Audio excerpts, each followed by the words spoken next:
Grabe, na-realize ko, lately pala halos lahat ng kinakain ko, tomato. Ewan ko, natatakot na akong sumubok sa iba. Pag alam ko kasi yun na yung pinakamasarap, o yun na yung kinahiligan ko, yun na lang yung lagi ko ino-order.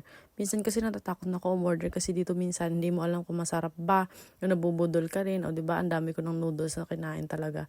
Puro na ako tomato soup nito. Baka magmukha na akong tomato dito sa susunod na buhay. Hoy, charot.